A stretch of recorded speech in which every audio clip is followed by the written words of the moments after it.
So, was ist die Bedienung von den Tempel in der Bibel? Einmal, jeft dort in himmlischer Tempel, dort ja wir sein, dort ist das Urbild, oder dort wo wir sein, dort ist die originale Tempel. Als Mose ab in Berg Sinai wir, dann kriegt ihr diesen Tempel zu sein. Wir sehen das auch in Offenbarung Kapitel 11, dort Johannes immer war, kriegt ihr diesen Tempel im Himmel zu sein. In Kapitel 11, Vers 19 sagt es, und der Tempel im Himmel wird aufgetan. So, wie weit not am Himmel, du hast ein Tempel, Gott wohnt am Himmel in das Heiligtum, dort wird ein Tempel genannt. In den kriegt Mose am Berg Sinai kriegt zu sein. Und der Herr sagte ihm, das sollst du nur merken. Das Bild, was ich gewesen habe, das sollst du nur merken. Und dann, von das originale Bild am Himmel, gibt dort ein Abbild. Und das Abbild ist einmal die Stiftshütte und einmal der Tempel in Jerusalem. Also die Stiftshütte, das Bild, Abbild von dem Tempel im Himmel und der Tempel in Jerusalem, das wird ein Abbild davon. Wir wollen Luther sein, wo da einmal eine Stiftshütte und einmal ein Tempel ist. Und was wird die Bedienung von dort? Was ist das Sinnbild von dort? Und das Sinnbild davon ist, dort wiest einmal ab den Messias, Jesus Christus. Der Tempel wiest nur am. Dort wiest nur die Gemeinde. Die Gemeinde wird in der Bibel auch ein Tempel genannt, in Epheser 2, Vers 21. Und dann wiest dort nur den Gläubigen selbst. In 1. Korinther 6, da wiest dort nur den Gläubigen selbst. Dort sind Körper als ein Tempel des Heiligen Geistes. Der Messias, dort seht der Herr Jesus selbst, sagt er, diesen Tempel wollte ich an 3 Tage aufbrechen und war abbühen, wo die Juden sich so über euren deuten. So hinein sind Körper auch im Tempel. So dort ist das Sinnbild, wo das anwiesen wird. Ich will einmal kurz sagen, dort gibt der originale Tempel im Himmel, und dann gibt dort ein Abbild, wie kann sagen, ein Kopie davon, und dort ist die Stiftshütte in der Tempel in Jerusalem, und dann ist das, wo das nur handieden, das wortwörtlich die Sendurhänger wir, die geistliche Bedienung davon wir, dort weiß nur der Messias, dort weiß nur die Gemeinde, und dort weiß nur den Gläubigen. Deswegen immer weiter, wenn wir wollen die Stiftshütte in den Tempel betrachten, wir können immer Anwendungen nehmen ab den Messias, Anwendungen nehmen ab die Gemeinde, und Anwendungen nehmen ab uns in der Körper auch. Aber warum ist da einmal die Stiftshütte und einmal der Tempel in Jerusalem? Das doppelte Bild. Und dort hat man zu tun, die Stiftshütte von Büten, die sagt einfach, die sagt nicht Wunder, die Tag, wo der ewig gespreut wird, dass wir von Seehundefell, also von Lara von einem Seehund, wird der ewig gedacht, dass wir was ganz einfach hat, wenn die Menschen würden vorbeigehen, die würden einfach einen Abscheu haben von dort. Wir sehen das einmal, dann auch die Tempel in Jerusalem, der wir war charakter Jendal, der wir prächtig gebüht, prachtvoll gebüht. Der hat eine Flur, die Stiftshütte, der hat bis nie eine Flur. Der Tempel in Jerusalem, der hat aber eine utgeleide Flur.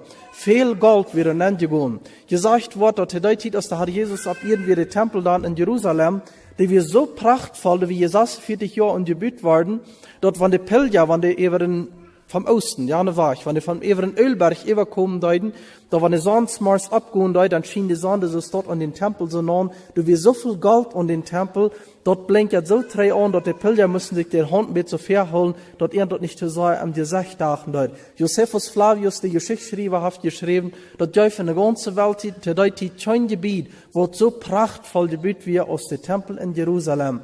Die edle Steine, dort wie so eine witte Steine, dort in Jerusalem utgehackt werden waren, so wie die reutgemerkt waren, der Tempel, dort wie eine Pracht, wenn man den sein deut. Wo haben sie es dort? Einmal die einfache die Aussicht und einmal die prachtvolle Aussicht. Und was ist der Unterschied? Dort erst der Messias, die Gemeinde und die Gläubiger, die haben alle drei eine verächtliche Periode, eine Phase, und die haben eine herrliche Phase. Der Messias ab Erden wird ein liebender Messias. Von der aus haben sie eine Herrlichkeit. Die Stiftshütte wies ab den liebenden Messias an. Der Tempel in Jerusalem wies ab den herrlichen Messias an seine Herrlichkeit. Und kriegst du die Gemeinde auch, die Gemeinde von der in der Welt, der ist verächtlich. Wenn die Welt und die Gemeinde non ticken, der sind nicht, was schmeckt nicht. Der sind verächtlich non. Dort ist die Phase von der Gemeinde. Aber durch die Zeit nur auf Verstehung, dann sagt er, da wird es offenbar worden, der Herrlichkeit an der Gemeinde. Da wird es zu sein gehen. Und dann aber den Gläubigen selbst auch. Wir haben von der in der Hütte, sagt Paulus und Petrus, nannt allebei, uns Körper, das ist eine Hütte, Stiftshütte. Das ist ein Bild davon. Dort ist uns Körper, der ist sündhaft noch, der ist so verfallen, der ist noch so klebrig nur der Sinn. Aber ich kommt der Tag, wenn wir nie ein Körper wollen kriegen, der wird herrlich sein. Das ist wegen, dass diese doppelte Bild hat. In jeder Denk an der Stiftshütte, in einem Tempel haben eine besondere Bedienung. Das ist nicht so mit einem Gleichnis mit dem Tempel. Ein Gleichnis, das wir in der Bibel immer so, dass wir eine Geschichte, und das hat eine allgemeine Bedienung. Aber der Tempel in der Stiftshütte nicht. Jede Einzelheit hat eine Bedienung, wo das abhanwiesen wird. Jede Einzelheit. Wegen der Haare sieht, saß multe Mose, aus hab den Bauch stand, saß mal sie das Arm. Und sollte du nu, wenn die das Bild was, die Stiftshütte merken, dort die jeder denkt, was krack so nu merken, was du am das Bild gesehen hast. Jede Einzelheit hat eine besondere Bedienung, dort so soll gemerkt werden. So die Stiftshütte von der einmal, die wir betrachten, und dort ist einmal das Bild von den liebenden Messias, dort wo wir besonders uns wollen nennen loten, das Model von der Radung. Das auch im Blueprint davon. Worum im Blueprint? Im Blueprint dort ist es ein Plan, wenn wir ein Haus bauen wollen, wenn wir ein Haus bauen, dann merken wir wie ein Plan, und loten uns den merken, dann checken wir alle Einzelheiten auf, dann weit wir ungefähr, wo das Haus utloten wird. Wenn wir das Haus dann erst gebaut haben, dann leihen wir den Plan taub, stoppen den in den Schifflohn nennen, haft nicht wieder eine große Bedienung für uns. Aber doch inzwischen, das scheint mal den Plan überdeelt zu holen, checken mal, war weit noch nicht mal, kriegt, was hängen Wing, alle Wing ist, und dann können wir uns die Einzelheiten betrachten. Kriegt so ist es mit der Stiftshütte. Der Stiftshütte war von der sein, dass Gott sein ganzes Model von der Radung am Alten Bund, was er merken dort, und Hand die Menschen dort dann sein sollen, wo der Radung ein Tag wird sein. Während der Herr Jesus erst gekommen ist, dann ist das Model zu sie gelegt worden. Aber wie kann von der noch wahre das Model überdeel holen, betrachten noch einmal die Einzelheiten an, da wo wir einzelne Dinge noch besser verstehen können, wo das Model von der Radung ist, der Weich von der Radung. Dort, was wir dann sein wollen. So wie einmal zu der Anleitung zu dem Thema. So, Nummer 1 von der Stiftshütte. Wollt ja wieder das Model von der Radung sein. Und dort ist Nummer 1, Gott will mit den Menschen Gemeinschaft haben. Das ja wieder all sein. Worum ja wieder sein? Dort die Stiftshütte, dort wir ein Zelt, und dort wir mitten in das Lager von das Volk Israel.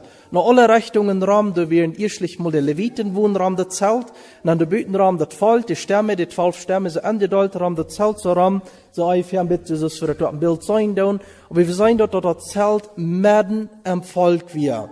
Dort ist all das Bild davon, der Herr, der will mitten unter sein Volk, weil er wohnt.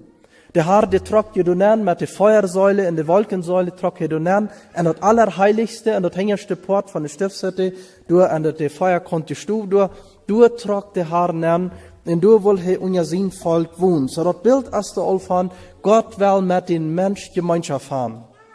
Und er saß Schöpfungsjahr aus der Herr der Welt merken dort, in den ganzen Universum merken dort, da merke ein Geschöpf, das wie anders als alle anderen.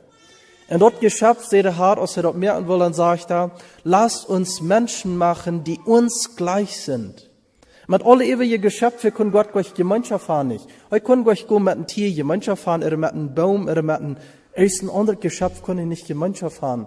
Empfehlen ein Mensch, wat eine Säule hat, ein Jes hat, mit wat Gott wird kann Gemeinschaft haben. Dort hat er den Mensch gemerkt, dass er will Gemeinschaft haben. Wie sein, dass er höchst den Udem an am nennen, und dann wird eine lebendige Seele. Und dann mit dem kann Gott dann Gemeinschaft haben. Und dann, wenn der Tag dann erst Keul wird, jeden Abend, dann kommt der Herr im Garten an, dann wandert er mit den Menschen, mit Adam, Eva, er hat Gemeinschaft mit den Menschen. Wo ist der Mensch gemerkt? Der mit Gott Gemeinschaft haben. Das sehen wir alle anhand von der Stiftshütte, dass er mitten im Volk wohnt, Gott will mit den Menschen Gemeinschaft haben. Und das ist wichtig für uns zu weiten. Wo anbedienen wir dann uns gefallen, dann einmal, dann kommt das einmal so fair, dass die Menschen sind, die fallen so, na, erst du hätt ein Zweig von mein Leben, erst du ein Sand von mein Leben, die Älteren haben mich vielleicht nicht gewollt, ich sag vielleicht ein angewünschtes Kind, erst du hätt noch ein Sand von mein Leben, und lot mir die sein, wenn der Herr die hat Fluten in diese Welt ankommt, dann bist du gemerkt und geschaffen, die mit Gott Gemeinschaft haben. Dort hat der Herr die gemerkt. Und dort ist ganz klar, wegen dort wir eine Schöpfung zu sein, und dort eine Hand von der Stiftshütte auch zu sein, Gott will mit den Menschen Gemeinschaft haben. Zweitens, was wir sein dann, dort ist, dort der Mensch ist von Gott aber getrennt durch seine Gerechtigkeit. Und das sehen wir anhand von der Witte wohnt. Merkt wir dort, das Zelt steht mitten im Volk, mitten in das Leer, aber du hast eine Wohnraum in der Höhe wohnt. Die wohnt, die wir so über 7 Schau hoch wie die wohnt, so dass wir eine feine Höhe wohnt, die wir Puls, dann wir eine Witte leerten, so die Länge Raum getragen, die wir eine Wohnraum, dort wiest all, wen dort Witt ist, wiest dort Gott seine Heiligkeit und seine Gerechtigkeit erlaubt am nicht mit den Mensch, Gemeinschaft zu haben, wegen der Mensch als sinnhaft ist, in Sinn gefallen. Wir wollten noch in Garten Eden, wo der Mensch in Sinn fällt, dann reut diese Gemeinschaft auf, und der Mensch muss von Gott weg. Und nun trägt Gott unter diese sinnhafte Menschen nur, das wollte Israel. Aber du musst eine Wohnraum sein, wegen Gott kann nicht mit den sinnhaften Menschen Gemeinschaft haben. Dort trennt den du von am Weg. Dort sage ich uns Römer 1, wir wollen uns die Schrift stehen, über die Stiftshütte nicht nur lesen, du sind viele Dinge im Alten Testament über zu lesen, aber wir wollen uns die nietestamentliche Vers für die Anwendung, weil wir uns lesen. Römer 1, 18 sage ich uns dort all, denn Gottes Zorn vom Himmel wird offenbart über alles gottlose Wesen und Ungerechtigkeit der Menschen, die die Wahrheit in Ungerechtigkeit aufhalten. Dort sagt du dort, Gott sein Zorn, das offenbart über die Menschen ihre Ungerechtigkeit. Das wohnt, der wies dann dort all. Dort Gott sein Zorn lässt dort nicht, dass der Mensch kann nur ankommen. Seine Heiligkeit erlaubt an dort nicht. Das offenbart all eine Schöpfung, in der ich den Menschen gewassen, offenbart dort immer wahrer. Warum kann der Mensch nicht bloß Glück mit Gott Gemeinschaft haben, von der sie da mal umfangen können? Gott sein Zorn, der ist dort zwischen gekommen, und der Mensch kann nicht Gemeinschaft haben. Aber der Mensch will zu Gott kommen. Deswegen haben wir so viele Religionen in dieser Welt. Tausende Religionen sind in dieser Welt. Die wollen alle drei zu diesem Gott kommen. Wie kann sein, die brauchen alle drei über den Tun über zu kommen, und sollen waren drei zu Gott kommen, und das schaffen nicht. Even ein Atheist, der nicht mal an Gott glauben wird, der steht dort auch dort am, was fehlen wird. Ein Atheist, ein gewisser Bernhard Russell, hat mal gesagt, in mir ist immer und ewig ein schrecklicher Schmerz, ein seltsamer Schmerz. Ein Suchen über das hinaus, was diese Welt enthält. Ein Atheist sagt das eben, ein Arm ist immer in eine Sehnsucht. Er sieht ein Wort, was in dieser Welt nicht zu finden ist. Und es kriegt diese Sehnsucht, zu Gott zu kommen, die Gemeinschaft zu kriegen. Du siehst den Menschen nun. Interessant ist, dass von diesem Tündoram, der wird von den Säulen, von so Pools, wird gedreht. Und dann werden diese angehangen. Und was symbolisieren diese Pools? Wir sollen das im Neuen Testament Säulen, die wollen für Menschen ihre Verzeugen Jesu, wollen die sein. In Galater 2 verstehen die, was Jakobus, Kephas und Johannes, dort als hier Petrus des Kephas, dort sagt, die wollen aus Säulen angesehen. Das sind Säulen. Und dann, wir wollen nicht auch diese Pools, durch die haben Kap, selber nicht Kap, was die evaluieren, die haben Feit von Erz. Selber steht in der Bibel für Loskäupen. Also, das sind Pools, das steht für die Menschen, die all gerat sind, die erlöst sind, der das Zeugnis Jesus Christus abrechnen, der Heiligkeit und die Gerechtigkeit Gottes abrechnen, und die Menschen überzeugen davon, dort die Gerechtigkeit Gottes, dort die Ungerechtigkeit von den Menschen entweichen von der Gerechtigkeit Gottes. Die Puls werden ähnlich wie in dem Gebiet von Akazienholz. Akazienholz, dort wir sehr hart halt. Dort denke ich von außen Tier zu vernichten nicht. Halthackers oder so, wo dort nicht vernichten kann.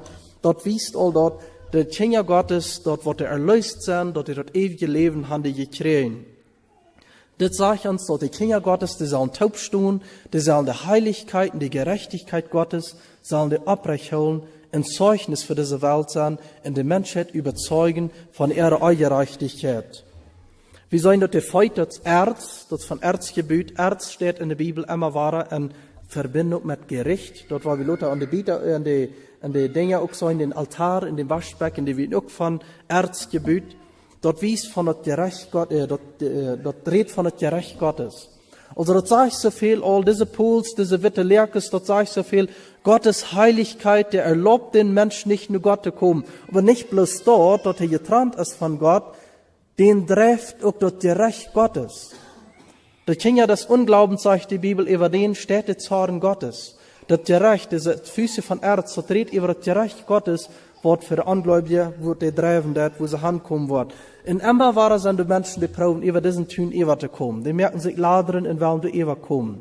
Einer sagt du mit der Religion, was du hast. Einer, der will du über kommen mit, vielleicht sich taufen lassen, und mit alles Beste versegen, was er kann tun. Der Pharisäer, der will du über kommen.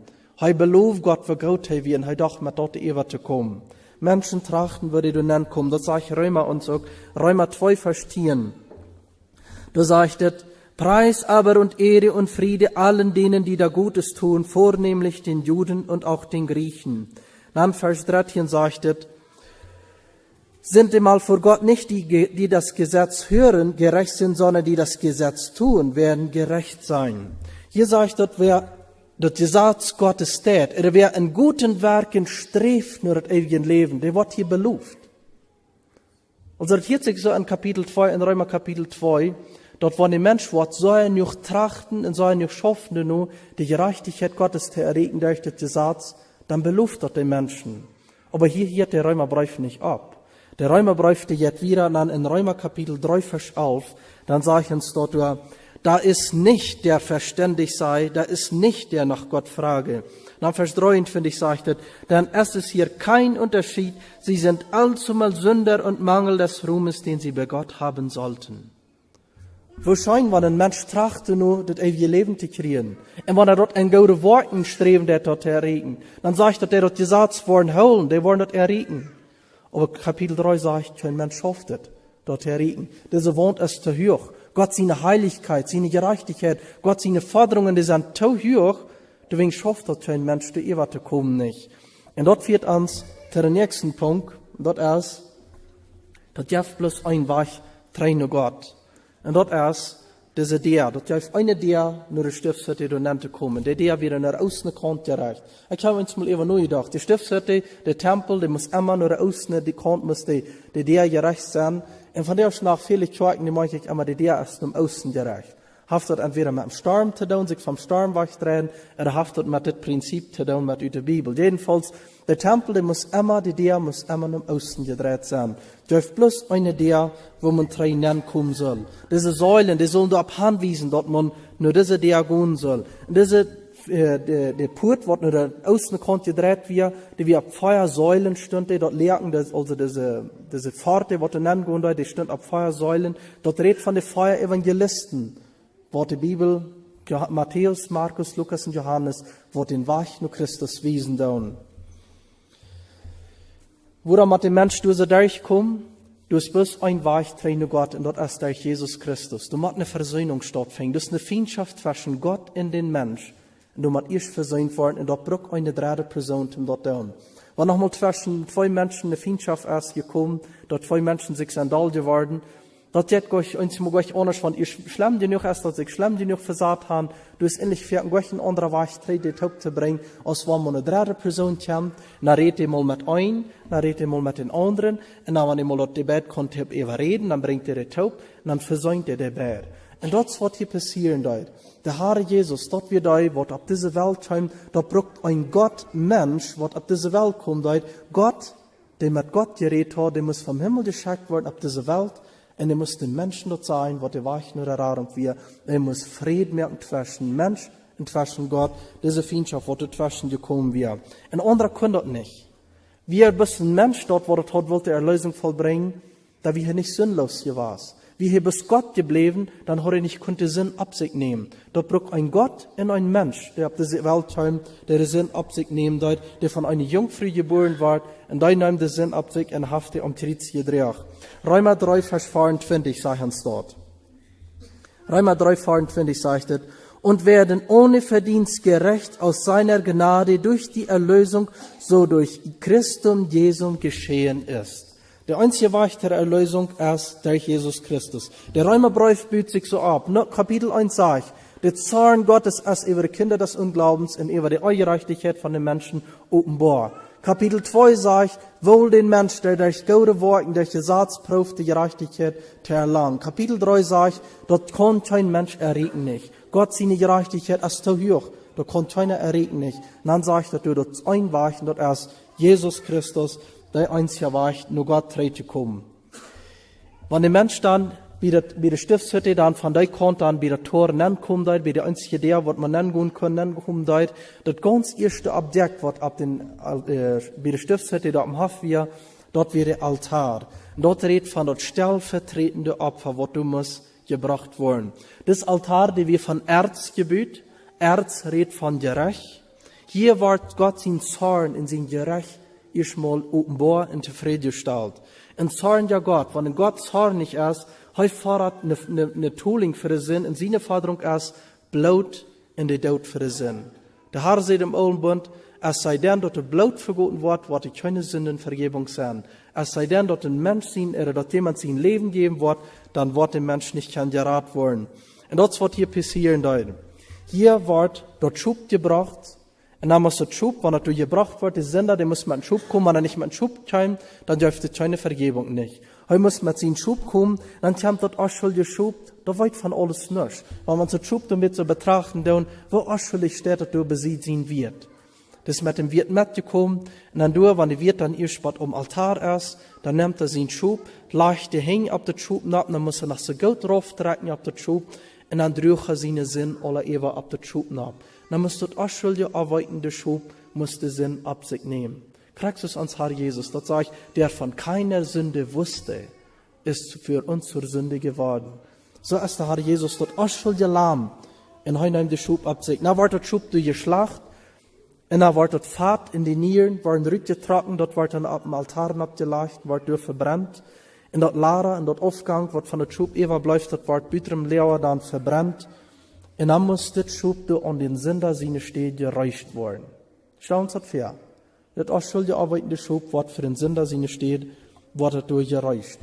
Das ist eine Tatsache, wie man unbedingt verstehen, damit wir das Evangelium verstehen können. Dort braucht ein Stellvertreter für meine Sünden, damit ich leben kann. Wenn wir uns mal an so ein einfaches Beispiel, an so eine einfache Tatsache mal für die Augen stellen, dort eigentlich überhaupt ihr Leben kann körperlich, damit immer wir verstorben. Haben wir nur gedacht, wenn wir Fleisch eten, dann haben immer auch schon die Tiere muss sterben, damit wir Fleisch eten können. Even all das andere eten, Greins, Getreide, das sind dann lebende Lebewesen, wo du sind gestorben, dort wie kann, dort eten rein, dort wie leben bleiben kann. Immer, dort ein Sünder überleben kann, man auch schon ja dafür sterben. Dort ist von der einfache Tatsache von das Eten sollte sein, und so wie das hier auch beim Tempel. Dort, wenn der Mensch nicht einen Schub braucht, ein ausschuldet Lamm, dann können er nicht Sündenvergebung kriegen. Dort ist auch die Ursache, warum wir immer danken sollen für das Eten. Ein ausschuldet Tier ist hier gestorben, damit ich eten kann. Römer 3,24 sagt, dass das wurde Erlösung stattfindet, sagt, und werden ohne Verdienst gerecht aus seiner Gnade durch die Erlösung, so durch Christum Jesum geschehen ist. Das Wort Erlösung, das ist wichtig, ja, wir sind einzelne Wort verstehen können. Ich weiß nicht, was hier mal das Wort Erlösung utleihen kann. Was meint das Wort Erlösung? Ganz einfach. Das Wort Erlösung meint, gekauft mit einem Preis. Das ist, was meint das. Das sagt, wir sind erlöst, wir sind mit einem Preis gekauft. Das Schub, das muss das Leben geben, und dort ist, was Jesus umtritt, er hat sein Leben gegeben, um uns zu erlösen, uns zu kaufen. Das hängt ableihen, was bedeutet, dass die die Sünder, was die kaufen, wenn die seine hängen ab der Schub ableihen, was soll die damit sein? Damit soll sein, er glaubt dort, er vertraut dort, dass das Schub, was nun meine Sinn ab sich nehmen.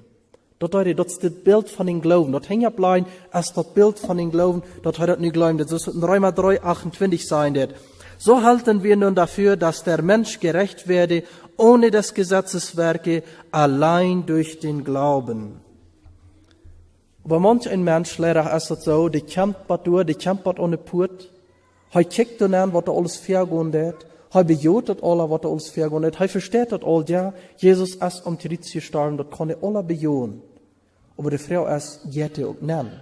Geht er auch nennen, nimmt er das auch an im Glauben. So ist das mit der Erlösung. Bloß das vom Kopf her verstehen kann, was Jesus um die Ritze getan hat, regt nicht zu. Man muss auch persönlich nur Jesus kommen. Man muss das persönlich auch annehmen. Das ist ja wichtig. Dann kommt das nächste. Und das ist, wenn der Sünder erst hineingekommen ist, hat das Opfer gebracht für seine Sünden. Wo ist er dann? Nu ist er hineingekommen, nu ist er versichert an Christus seine Gerechtigkeit. Also nu nicht interessant? Derselbe wohnt, wo den Sünder büten holen da erst, wenn er erst als Gerechte, die hineingekommen, beim Altar gekommen, nu der derselbe wohnt, der das am nu ben holen, der das am nu versichern. Dort ist Jesus mein Tün ist. Wo da wie ein Tün tragen? Haben wir eben nur gedacht, dort ein Tün immer eine doppelte Funktion hat? Warum sein ein Heinerhack? Warum merkt wir am Heinerhack ein Tün? Das hat eine doppelte Bedienung. Nummer 1, der Heiner soll bern bleiben und der Wolf soll büten bleiben, nicht? Aber das steht ein paar Jahre drüber, die letzten paar Jahre, wenn das irgendwo so anrüchen an seiner Umgebung als hier war, dann haben uns die Lieder angefangen, im Raum ihrer Heber haben sie Tieningsraum gebüht. Wo ist der Tün da? Nummer 1, die Kinder bern holen, dass die Kinder nicht vom Hof ran, und dass die Mörder büten bleiben, dann nicht am Hof abkommen, dann, nicht? Also ein Tun hat immer eine doppelte Funktion. Der soll dort bieten holen, was bieten ist, und der soll dort ben holen, was ben ist. Kriegt dort das Tun hier auch. Christus seine Gerechtigkeit, den Sünder hält dort bieten. Aber der, was die Gerechtigkeit angenommen hat, was Jesus sein Opfer angenommen hat, der ist an Christus gerechtfertigt. Der ist mit Christus seine Gerechtigkeit nicht eingetragen. Nu, der soll die Gerechtigkeit, mit der ist er nicht versichert für Gott. Nu hat der Christus seine Gerechtigkeit, nu ist er versichert für das Gerecht, und darf nicht mal das Gerecht befürchten. So sagt er uns Römer 4, Vers 2 auch.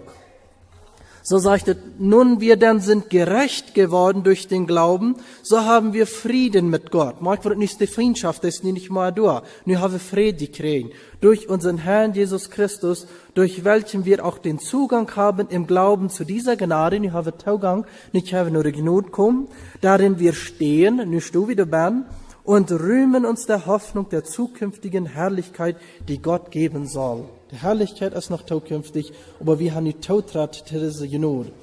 Das Wort wir haben, waren wir erst an Christus sind. An Christus haben wir was geschenkt kriegen, was wir wirklich gut sind. Denken wir mal an Abraham. Als Gott zu Abraham sagt, der habe ich auch durch den Glauben gereicht worden, dann sagt Gott zu Abraham, sagt er, ich habe gemerkt, in Führer von vielen Völkern. Dort sieht Gott zu Abraham, und er hat noch kein Kind, hat nicht mal. Er hat noch kein Kind, dann sagt Gott unter ihm, ich habe gemerkt, in Führer von vielen Kindern. Na, wo kann Gott das von ihm sein? Abraham kann rumgehen unter den Menschen sein, ich habe eine große Nachkommenschaft. Na, hast du Kinder? Na, nee, ich habe keine Kinder nicht. Aber das hat Gott all am Tau gerechnet. Und so ist es auch mit dieser Gerechtigkeit. Sei wie fehlerlos, sei wie vollkommen, sei wie heilig, und uns sei wie dort gleich. Aber an Christus ist uns der Tau gerechnet worden. Heute haben uns dort geschenkt. Dort wurde das Wort meint, gerechtfertigt. Dort ist uns erst eine Gerechtigkeit geschenkt worden, was wir in der Wirklichkeit durch ihnen, was durch unser ist. Dort ist unsere Tau gerechnet worden durch Jesus Christus. Wenn die Bibel sagt, dass wir sind heilig, tadellos, vollkommen, ewiges Leben. Dort ist nicht, dass wir dort über uns selbst sind. Dort ist uns Tau gerechnet an Jesus Christus. Nu ist vielleicht eine Frau hier an die Leute Tau haben. Bist du all in diesem Tun ben? Bist du all da gekommen? Oder bist du noch weiter kommst? Oder vielleicht bist du da an der Port, tickst du dort alle Tau, so erscheint, kommst zum Gottesdienst, hörst alles Tau, hier sich alles so erscheint, was dir geredet wird, bejost dort vielleicht auch alles, was dir geredet wird. Aber die Frage ist, bist du da auch persönlich gekommen? Hast du da auch persönlich angenommen? Nächste ist du, dann ist man eine neue Kreatur geworden. Die Schrift sagt, ist jemand in Christus, so ist er eine neue Kreatur. Das Alte ist vergangen, siehe, es ist alles neu geworden.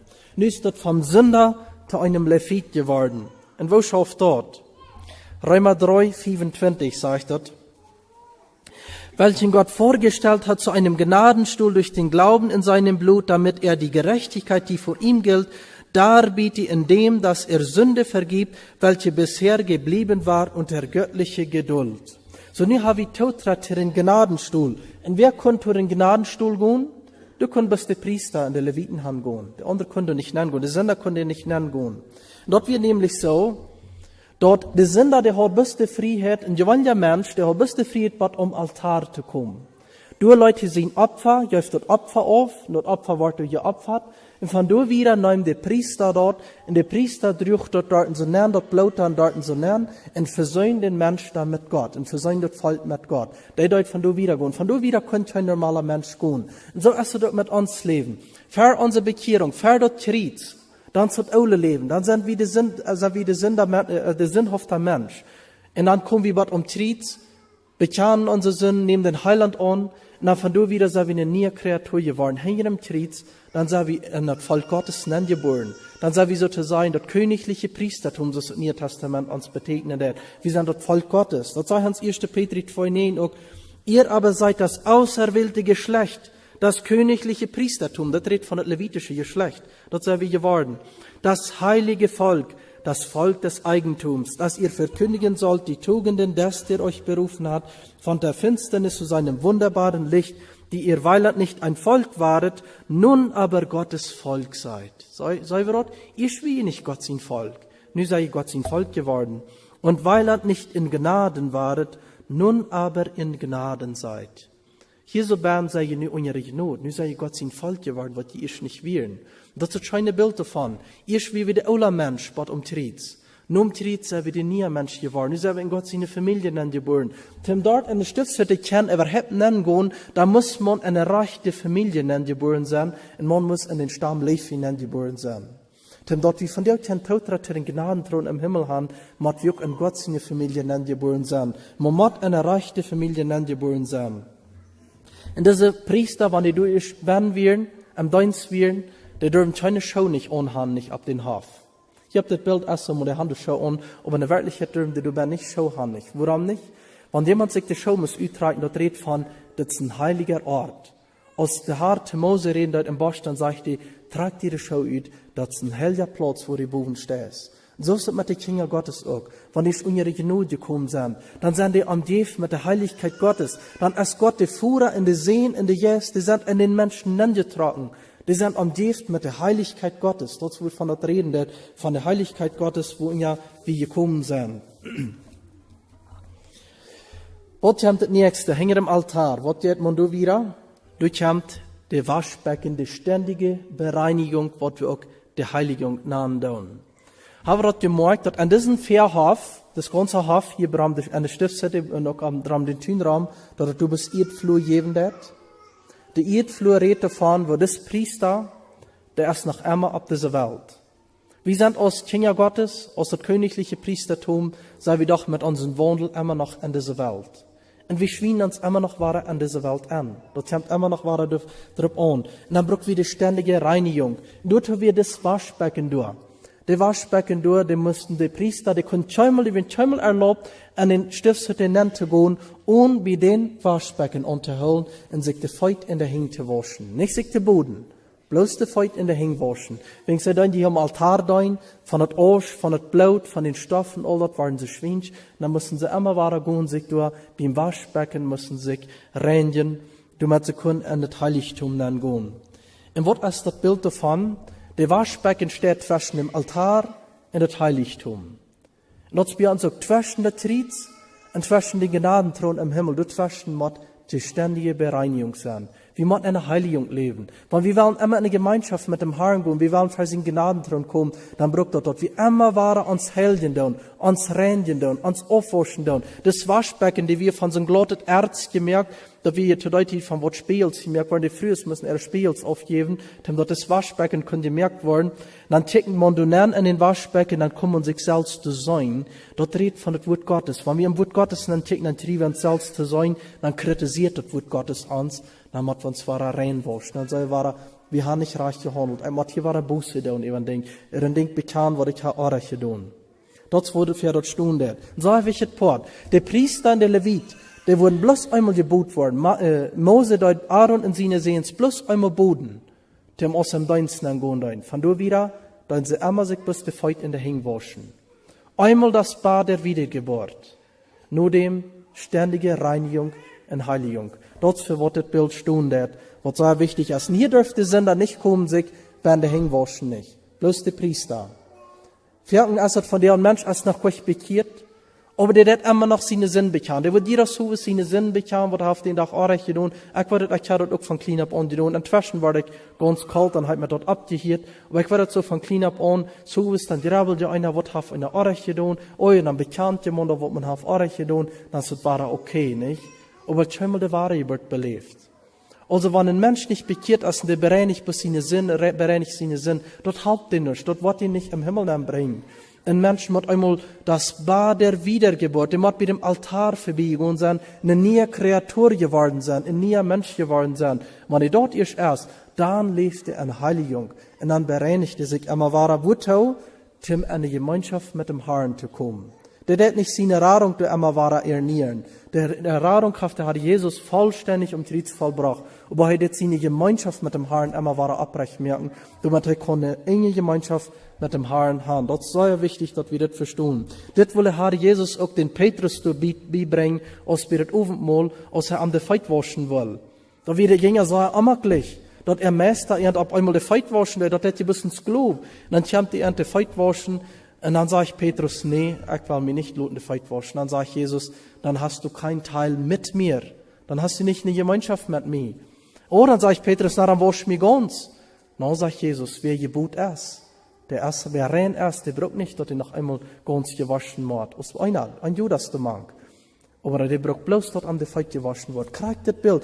Die Jünger wissen, kriegt, was im Tempel vergehen dort. Kriegt das Bild. Einmal das Bad der Wiedergeburt. Von da wieder ständig Feit waschen, wegen von den Stoff an dieser Welt, wo wir wandeln, da, wie schwingen uns doch immer wahrer an. Das ist die besondere Liebe, was uns wiesen wird, dort aus Kinder Gottes viel wie nicht in sinnfried leben. Das ist einzige Mal gelehrt worden. Wenn dort so wird, dann dürft zwischen den Altar in der Stiftshütte kein Waschbecken nicht sein. Da würde du nicht darin sein. Da brauchen wir immer beim Altar vorbei, da wie wir heute im Heiligtum dann gehen. No, wir brauchen immer die ständige Heiligung, die ständige Bereinigung, die brauchen wir immer wahrer. Und das wird fallen dürfen wir, jeder Objekt am Tempel, dort hat eine Mut, aber nicht der Waschbecken nicht. Der hat keine Mut euch geben. Dort redet auch für Wort. Dort meint so viel, hier ist dort grenzenlos. Immer wahrer, wenn wir uns für schuldig haben. Wir können am Heiland kommen, dann ist er treu und gerecht, dass er uns die Sünden vergibt und reinigt uns. Er reinigt uns. Diese Reinigung, dort redet von diesen Waschbecken. Dort sagt für die Ursache, aus der Herr Jesus am Trizong, aus der Speer, bei am in der Sieden angespeckt war, wird schält der Rüt, dort sage ich, Wasser und Blut schält der Rüt. Dort ist Bild davon, dort Blut für unsere Radung und dort Wasser für unsere Reinigung. Wir brauchen immer diese Reinigung. Wuter steht für Reinigung. Und dort sagen wir, dort ist Bild davon, dort das Waschbecken, dort Wuter, wo wir, dort uns immer wahrer reinigen wird. Sagen wir dort, die wahre Geburt, das Allerwichtigste, was der Mensch muss haben, zum Gerat worden. Aber dann auch in der Reinigung, in der Heiligung, weil er haben, soll wir leben. Dann kommen wir noch den nächsten Schritt. Dort ist die Gemeinschaft mit dem Herrn. Sagen wir dort, wir gehen das ganze Model von der Erlösung, wie so die Länge. Nu kommen wir bei der Gemeinschaft mit dem Herrn. Nu kommen wir an eine Stiftshütte nennen. Da wir hier Tauge hängen. Dann, wenn wir da nennen gehen dort, dann sagt es ganz anders als von Büten. Von Büten wird einfach. Sagt nichts besonders. Wenn Mensch wird vorbeigegangen sein, der wird nicht sich an die Möchten gemerkt, dort lang zu betrachten, so einfach als das sagt. Wie in Israel in Timna, wie die Stiftshütte gewasst ist, der weiß das all, wenn man da so von hängen konnte, so ab den Hafen abtern, du hast nicht so viel was Besonderes von Büten zu sein. Bloß eine ganz einfache Plan übergenommen. So wird es mit der Stiftshütte, aber nicht so von Bern.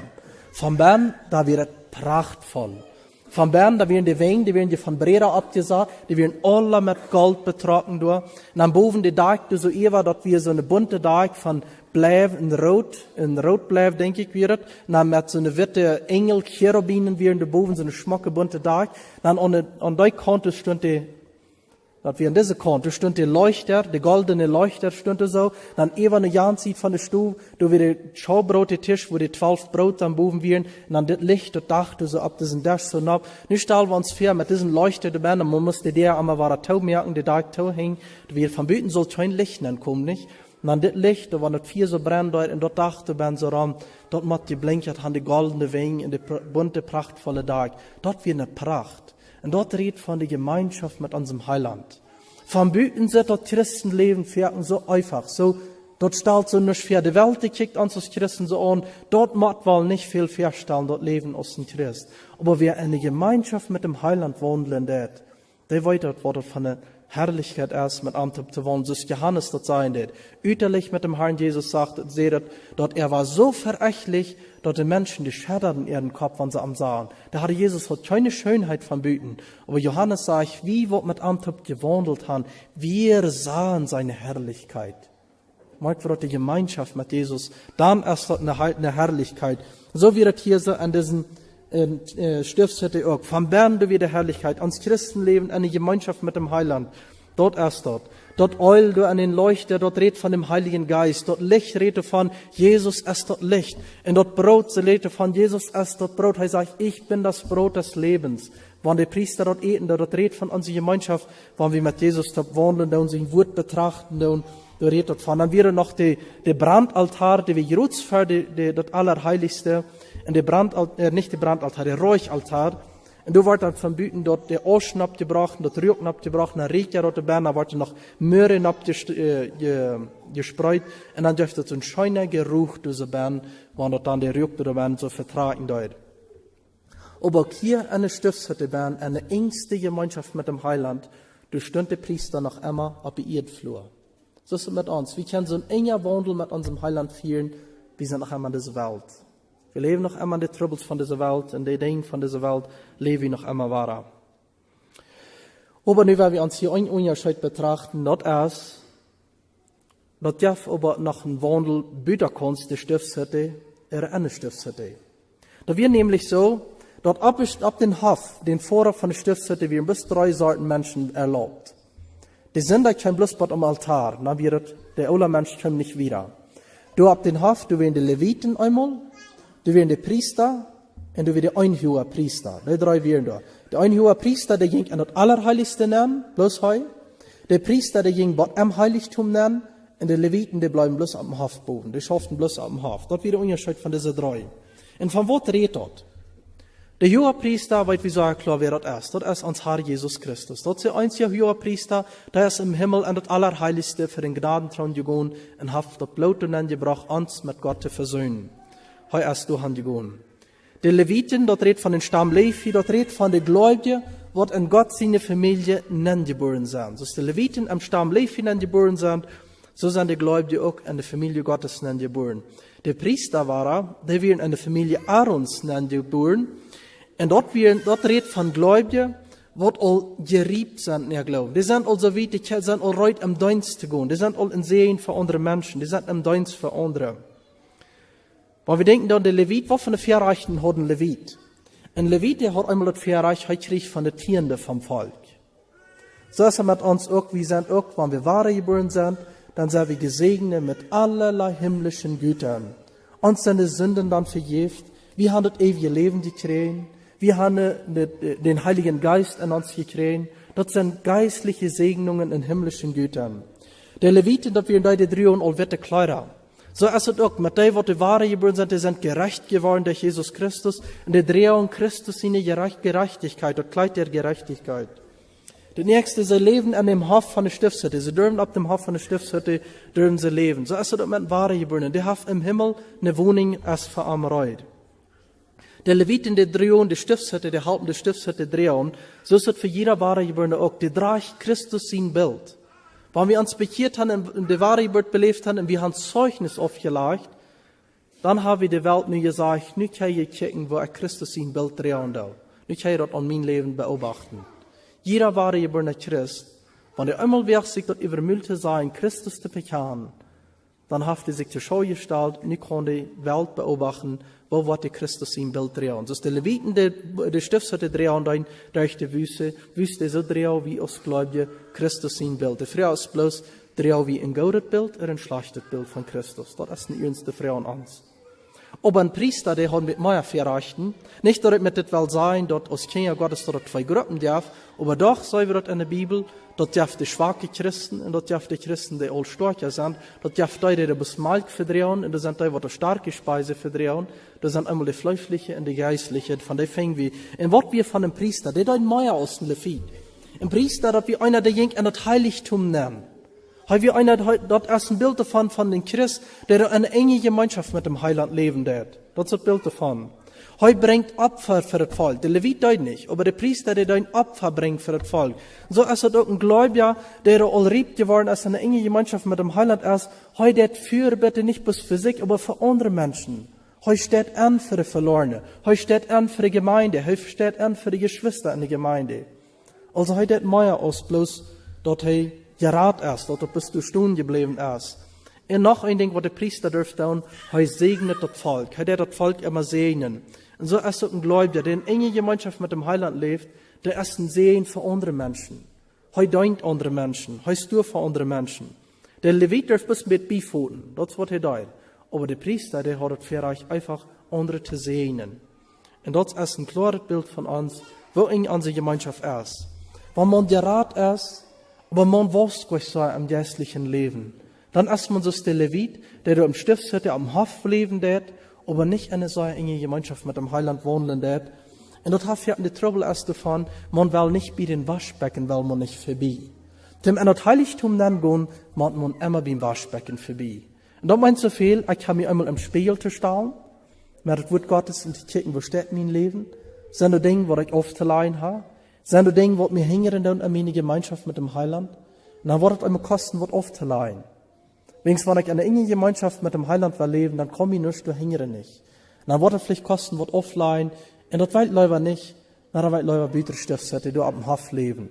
Und dann haben wir eben nur gedacht, der wird ab dem Hof leben, dann stellen wir uns vor, die Stiftshütte, die wird mitten in der Wüste, wieder für 40 Jahre, du musst die Stiftshütte haben, dort in der Wüste, dort kann uns mal Sonnensturm geben, dort muss ganz ammerkelt Ware gewesen sein, da bieten am Hof zu sein. Wenn dort mal Sonnensturm geben, dort Regen, Aware und so weiter, dann der Büter Stiftshütte zu sein. Und dort wird ein Christ erst, der nicht in einer engen Gemeinschaft mit dem Heiland leben wird. Das werden für viele Versuchungen ausgesagt, die gut wird ausgesagt sein, wenn er in einer engen Gemeinschaft mit dem Heiland lebt.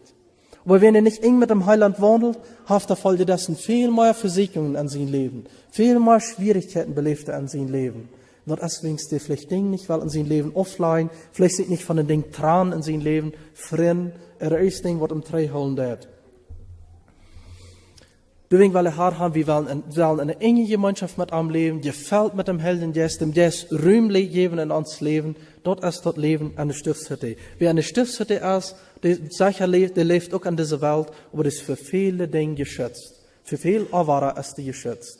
Der Teufel wird nicht so viel Todrat haben in sein Leben. Dort sage ich auch, der harte Mose, aus der durch die Wüste wohnt, der sagt da, haben die Amalekiter, die Fien, haben die nicht immer der Hingerste, eure Geräten im Volk, immer der wird zu Büter Raum werden, der gerät der Teufel der Dollste an. Der wird eine enge Gemeinschaft mit dem Heiland sein, du kannst der Fien nicht so viel Todrat mehr. Dann ist eine Frau und uns als Geschwister. Wie viel Ruhm geben wir den Helden jetzt? Wo eng ist die Gemeinschaft mit dem Heiland? Ich denke an, ist die Kraft Gottes sichtbar in dein Leben? Die Bibel sagt, das Evangelium ist eine Kraft Gottes. Dieselbe Kraft, die dem Heiland hat üben Tod abgewirkt. Das sagt, dieselbe Kraft, die wirkt in uns. Dieselbe Kraft hat uns auch trainiert Leben verhalten. Braucht wir noch einmal diese Kraft in unseren Wandel auch? Haben wir uns steht diese Kraft zur Verfügung, die Frau ist, nehmen wir Gebrauch von dieser Kraft. Aber die Bibel sagt, das sind die geben den Schien eines gottseligen Wesens, aber seine Kraft verleugnen sie. Die Kraft Gottes verleugnen sie. Ich denke an zum Beispiel, mal praktische Dinge. Wie viel Zeit spendest du mit deinem Cellphone im Vergleich mit der Bibel? Was ist der Vergleich? Was du am Cellular verbringst, oder an der Bibel verbringst? Wie viel Zeit verbringst du an YouTube, an Facebook, oder im Vergleich mit dem Gebetsleben? Was ist dort ein mit anderen mit dem Vergleich? Und ich habe euch versehen, wann es Wandel mit dem Heiland ist. Wie viel Zeit spenden wir nur an so Arbeit, nur Sport, Volleyball und all so Dinge. Darum Dinge sind, was an sich gut arg sind, was gut schlecht sind. Aber wie viel Energie und wie viel Zeit spenden wir nur diese Dinge? Und es steht vielleicht nur Bibelstunden, Bibelstudium und so weiter. Durch habe ich viele Dinge prüfen, wo mein Wandel mit dem Heiland ist. Und das sind vielleicht immer so Dinge, was ich beim Waschbecken soll offline aufwaschen, damit ich kann eine engere Gemeinschaft mit dem Heiland wandeln. Ja, noch einmal ans die Frau und als liebe Geschwister. Wo sind uns Wandel mit dem Heiland? Leben in enger Gemeinschaft? Oder haben wir andere Versicherungen im Leben, Sterben im Leben, die wir nicht würden haben, wenn ich einen engeren Wandel mit ihm habe? Mehr Zeit für die Stelle Zeit mit dem Herrn. Dort, du eine Stiftshütte, dort Bild von der Stiftshütte, dort wiest unsere Stelle Zeit auch mit dem Herrn, was wir haben. Er leider Tauherrscher. Wenn du noch nicht dem Heiland hast angenommen, wo befängst du dich? Bitte kannst du diesen tun? Dort, wo wir uns befängt haben, wie kann bitte kannst du den tun sein, weil dem Herrn noch nicht angenommen haben, dann sagen wir, bitte kannst du den tun? Wie kann vielleicht auch bei der Put gekommen sein? Ich habe das all fertig gehört, das Evangelium. Mir ist das Evangelium auch bekannt. Ich würde sagen, mir ist das auch klar geworden. Aber hast du das auch angenommen? Bist du hineingekommen, hast das Leben angenommen, hast Jesus angenommen, was war geboren, aber du hast viel andere Versicherungen an dein Leben, bist du in einer engen Gemeinschaft mit dem Heiland. Vielleicht braucht ihr immer was aufgeleitet. Mir hat von dir besonders mich konzentrieren